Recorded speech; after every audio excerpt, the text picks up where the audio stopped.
get a check of stories about pets right now. Pets in particular. A couple in Meriden has a special mission to connect guide dogs with the people who need them. And Freedom Guide Dogs does it at no cost to the people who need them. News 8's Ken Pierce is live in Meriden to tell us more about the program. You got a good gig this morning, Ken, hanging with some cute dogs there. I certainly do. Hanging around with this great guide dog, but you know, we've all seen the guide dogs that help visually impaired people get around, but they're not born puppies that guide dogs know how to do that right away. Instead, they hang out with some people like Bob and Karen here for a little while before they go into the training to be guide dogs. We're here with Ruby down there, who's being a little shy right now, but she's going to put on a little show for us. First, Bob, tell us about the program, Freedom Guide Dogs. What is that? Freedom Guide Dogs, again, is located in Cassville, New York, which is just outside of Utica. We're a small guide dog school, and we do provide dogs to the visually impaired people of the Eastern Seaboard, and we're quite proud of what we're able to do for them. And you're able to take a dog from puppy and get it socialized and trained with some obedience things. We're going to have a little example of what Ruby has already learned how to do. Ruby is how old? Ruby's 11 months old, and we should have her until she's around 15 months or so. Right now, Karen is doing a little bit of heeling.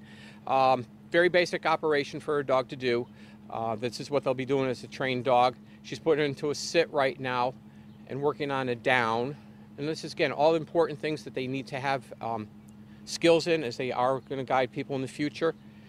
And of course, the treat for a reward when they do something right. Absolutely. Treats are very huge. Right now, she's going to be doing what's called a come to heel.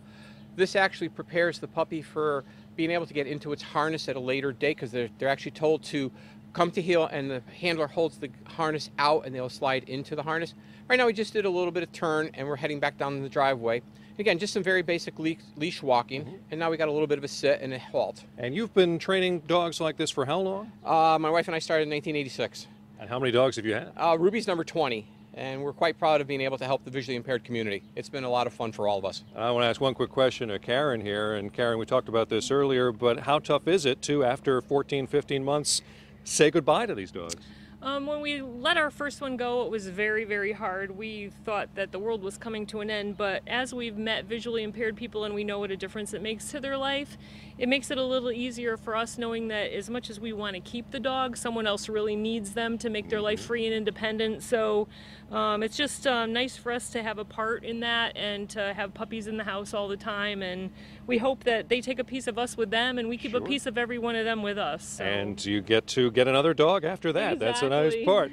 We're live in Meriden this morning with Ruby, the future guide dog. I'm Ken Pierce. Back to you. Good.